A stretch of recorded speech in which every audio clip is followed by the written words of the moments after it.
मालिक की जो प्रजा है, मालिक की जो सृष्टि है, उस परमपिता परमात्मा ने, उस मालिक ने क्या गजब की बनाई है। कहीं भी आप निगाह मारें, आपस में सगे भाइयों के कर्म नहीं मिलते, हाथों की रेखाएं नहीं मिलती, पेड़ पौधे अलग अलग प्रजाति के उनकी पत्ते शाखाएं नहीं मिलती। तो उस राम ने गजब कर रखा है कि जो वो बनाता है, ऐसा डिजाइन, ऐसी खुशबू इंसान नहीं बना पाता। प्रकृति में ऐसे ऐसे पेड़ पौधे, जड़ी बूटियां हैं जिनसे बहुत इलाज हो सकता है, जिनसे इंसान ही नहीं और बहुत से जीवों को फायदा होता है। जंगली जीव रिसर्च जब की गई तो ये पाया जाता है ऐसी ऐसी जड़ी बूटियां जाके खाते हैं जिससे उनकी तकलीफ दूर हो जाए। आयुर्वेदा में जो लिखा और उसके अलावा जो अनुभव किया गया वो यही था कि बंदर हैं, कुछ और जीव हैं, वो जब जंगलों में घूमते थे, कोई चोट लग गई, कोई मुश्किल आ गई, तो जाके किसी पौधे को, फड़पत्तियों को, पेड़ को जाके वो खाते थे, उनकी छाल खाते थे, पत्ते फूल खाते थे, तो वो ठीक लगते थे उसके बाद, और फिर बिल्कुल ठीक हो जाते थे। तो वैद्य, आज की अकॉर्डिंग डॉक्टर कह लो, उन्होंने उन पशुओं को फॉलो किया और देखा कि वाकई जड़ी बूटियों में तो बड़ी ताकत है। बड़ी बड़ी ऐसी प्रकृति प्रभु ने बनाई है जिससे पूरी मानवता का भला किया जा सकता है। तो उससे फिर दवाइयां बनती गई। लेकिन आज ऐसा दौर आ गया है, हर चीज में बिजनेस, व्यापार ज्यादा हो रहा है। जान बचाने के लिए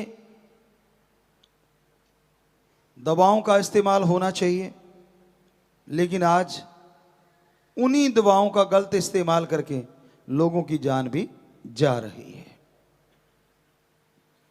जिसे ड्रग कहें, नशा कहें, बच्चे उसको उसी रूप में लेते हैं और फिर बुरा हाल हो जाता है। बहुत से ऐसे मां बाप जो इस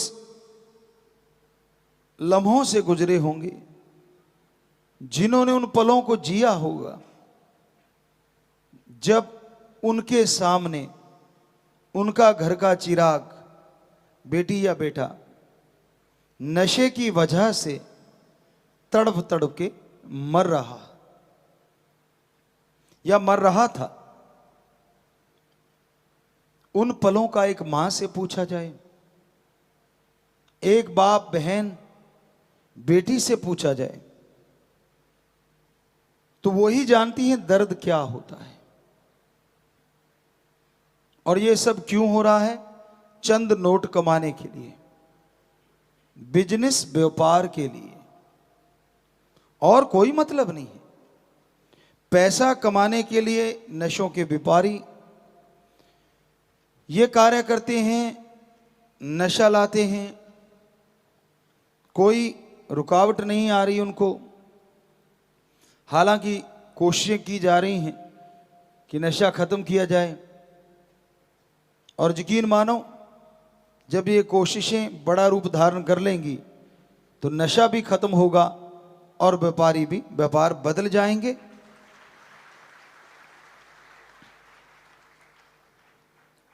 व्यापार के लिए बहुत विभाग हैं, बहुत सारी और चीजें हैं। तो परमपिता परमात्मा अपने संतों द्वारा अपने दया का, अपने रहमत का पैगाम भेजता रहता है कि भाई सतगुरु राम दयालु है, अगर आप सुन के अमल करोगे तो वो दया का सागर आप पे इतनी दया मेहर बरसाएगा कि आपके घर, आपके आंगन छोटे पड़ जाएंगे और उसकी मूसलाधार कृपा दृष्टि बरसती चली जाएगी, रहमो करम बरसता चला जाएगा। उसकी रहमत कैसे बरसती है? उसकी रहमत, उसकी कृपा जब बरसती है तो आदमी के अंदर आत्मिक शक्तियां जागृत हो जाती हैं, सोल पावर जाग उठती है और इंसान वो सोच लेके आता है जो उसने कभी कल्पना नहीं की होती। आप सत्संगी हैं, वचनों पे ठोक के पहरा देते हैं, दृढ़ यकीन रखते हैं, सुमरन करो और सुमरन से पहले प्रार्थना करो। पढ़ने वाले बच्चे पढ़ाई की, बिजनेसमैन व्यापारी अपने व्यापार की, यानी जो भी आप अच्छा कर्म कर रहे हैं। किसान भाई बीज बोने से पहले कि मेरे मालिक हे मेरे राम, बीज बोऊंगा, फसल बन के ये मेरे पास आए और इसका कुछ हिस्सा तेरे बच्चों में लग जाए, मुझ पे कृपा करना, मुझ पे दया में रहमत करना। और फिर करो सुमरन, चाहे बिजनेस करते हुए, उसके बाद पढ़ाई करो या बीज डालो, यकीन मानो फायदा लाजमी होगा। लगातार सुमरन से फायदा बढ़ता ही जाएगा। तो इस तरह से मालिक की कृपा काम करती है। दिमाग बदल जाता है, सोच बदल जाती है और आदमी समझ जाता है कि हां, ये परमपिता परमात्मा की कृपा ही है, वरना मैं क्या था। बहुत से सत्संगी इस भावना को जाहिर भी करते हैं, भजनों के द्वारा, कोई बोल के, कोई लिख के, अपने अपने ढंग से, कोई नाच के। तो उस भावना से पता चलता कि हां, इस इंसान के अंदर परमपिता परमात्मा की कृपा हो गई।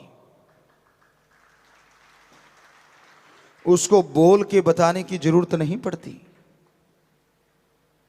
सोचने से पहले पूरी कर देता है।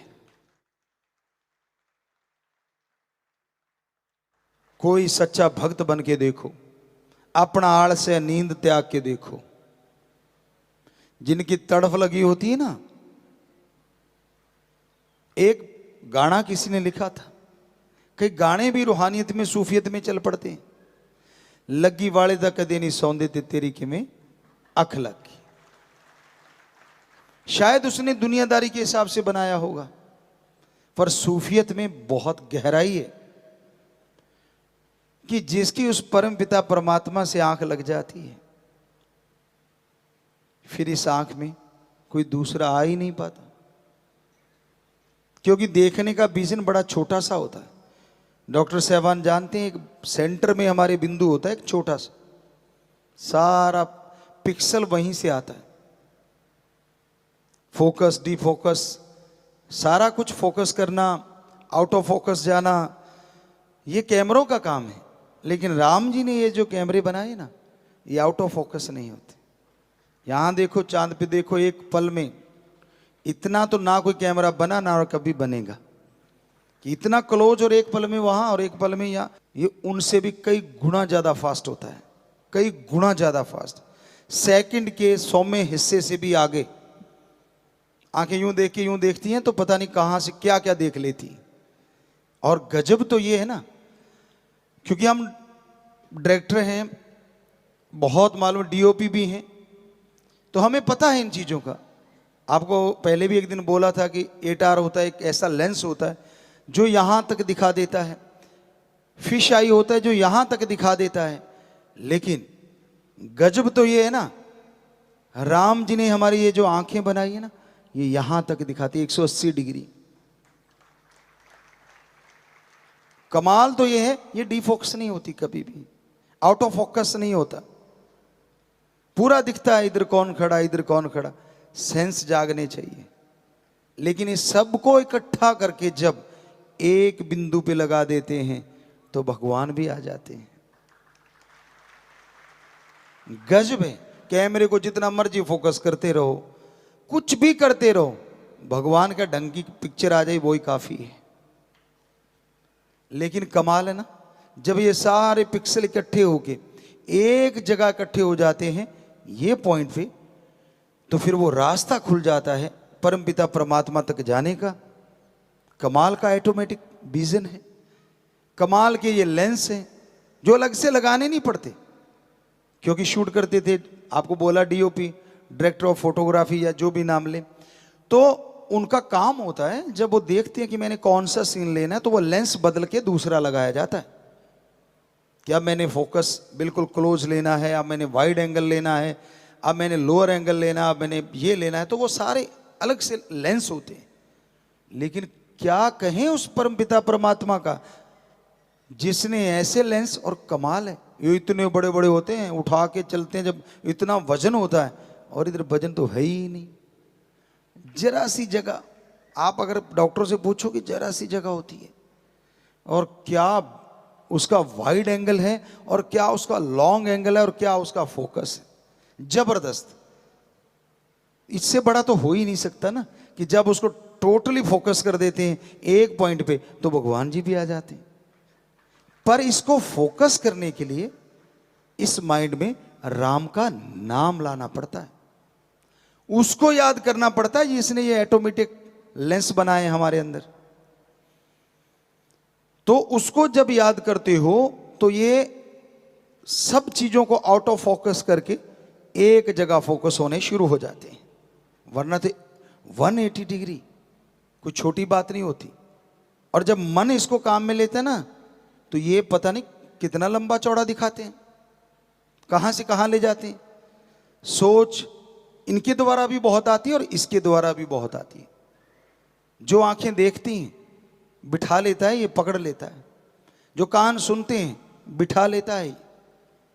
तो भाई आप फोकस करें यहां पे और राम का नाम जपें, तो यकीन मानो आपकी तमाम मैल धुल जाएगी, आपकी तमाम बुराइयां खत्म हो जाएंगी और एक ऐसी बहार जिंदगी में छा जाएगी जिसकी लोग कल्पना करते हैं, हकीकत में नहीं।